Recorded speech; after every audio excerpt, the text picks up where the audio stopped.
The first condition is that for a foodstuff to become ritually impure, it must be fitting for human consumption. And here we see very emphatically the idea that the whole concept of negative arises there where there is the potential for positive. That is the paradox. That is really at the bottom of our lives. And the higher the potential is, the higher the potential for positive, that is where the potential for spiritual and moral corruption arises. I don't know if you ever heard this. It's quite popular in England. People say, "Oh, I like my dog much better than I like most people." And I've never liked that saying, although usually I also like his dog better than I like him. But the problem is that the dog does not have free choice.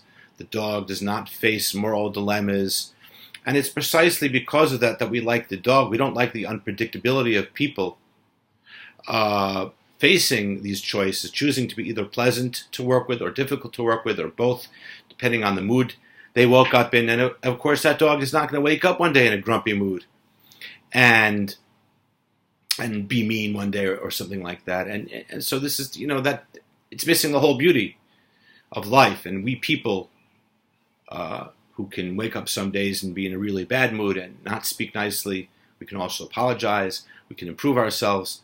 That's exactly what it's all about.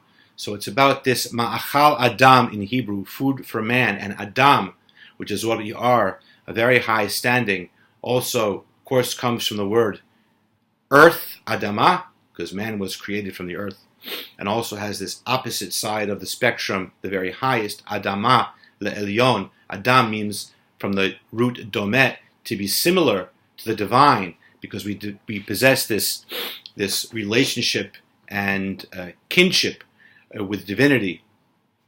And the Kabbalistic principle, the true spiritual principle, is that forces of evil, negative forces, which indeed we know do exist, they are not a duality in the true sense. They are not competing with goodness. They are created by God as a necessity for there to be free choice in the world.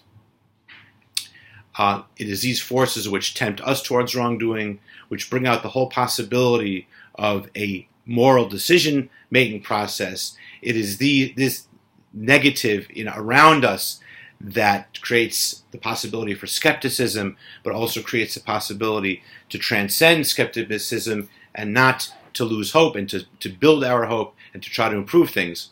So this negativity has to be there. Without good and bad, the game is over. That will only end with the coming of the Messiah. So we have this concept called klipa, which indeed means the concealment of good, negative energies. That is what tuma is. That is what spiritual impurity is. Where do we find this? So it's explained that the forces of impurity are attracted to those domains where there's holiness. And the reason is that God only gave a limited quota of life force for the negative. And in order for it to get more, what it tries to do is get nourishment unjustifiably. It tries to go there where there was holiness before, where there's a vessel for holiness, where there's potential for holiness. And if there's a situation in which holiness is misused, so this life force then can be transferred from the realms of holiness to the realms of impurity. And this is all encapsulated in this idea that foods can become impure only when they're fit for human consumption. Animal foods cannot become impure. The point number 2 is that in order for a foodstuff to become impure, it has to come first into contact with water or other liquids, certain other liquids. It has to be wet.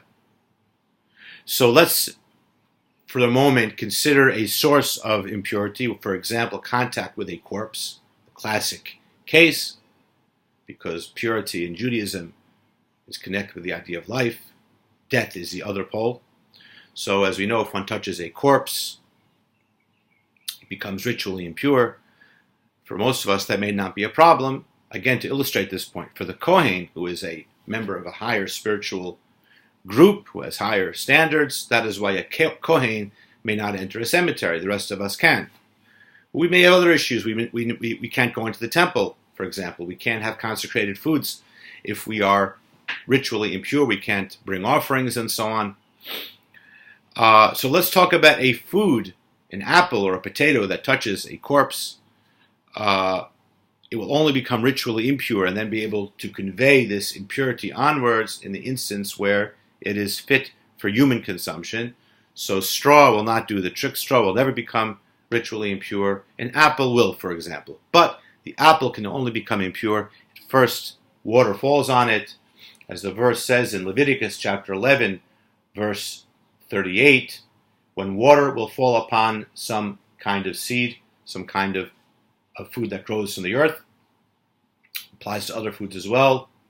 Or as verse 34 says, the same chapter, all food that is eaten upon which water comes can be contaminated. And so water becomes a precondition for the state of ritual impurity. And if we follow our rule that it is precisely the state of ritual impurity, which is pointing the way towards the potential for positive, we will understand what is so important symbolically, metaphorically, spiritually about water in our lives. Now, we must know that everything in the world, in the universe, has a body and a soul. This is something like form and content, matter and energy. And the Torah, this is also true. The human being has a soul. The human being has a body. The Torah, it's explained in the Zohar, also has the body of the Torah and the soul of the Torah. And the soul of the Torah, Nishmatat Yogaita, we say in Hebrew,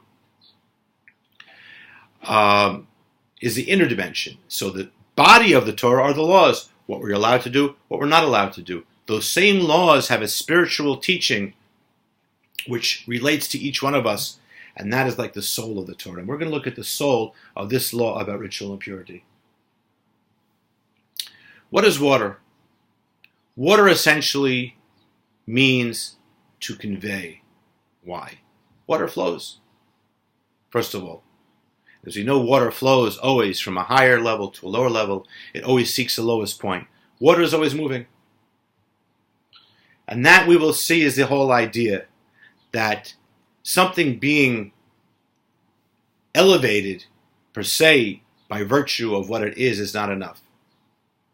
Its potential for good becomes realized when it can be shared with others in some way or another. Water, in addition to that, is an adhesive. It makes things come together. If you have flour, which is very dry, you don't have a dough until after you add water to it. And so too with many other things. So it creates unity between disparate elements as well. That's also a concept of holiness. And in addition to that, water conveys. It is something which carries things from one place to another. It could be boats itself, like a river or a brook. In terms of the body, in terms of nutrition, now we're talking about food. The Torah says the Talmud has a saying that he who eats but doesn't drink is like eating poison. Because the way it's explained, perhaps simplified from a scientific view, that the nutrients are distributed with the help of water. And so the nutrients are in the food, but they don't benefit us if we don't drink. So water represents the completion of the process of benefit that comes from whatever the source of that benefit is. So if you have talents, but you keep them to yourself, for example, so you have the food stuff, could be something for human consumption, a really great talent. But if it's kept to yourself, it's not used to benefit others, not used to influence others, then it's still dry. Okay. The same thing is true in the Torah, with the fulfillment of the commandments or study of Torah. So this is the idea of water and these three qualities that it contains.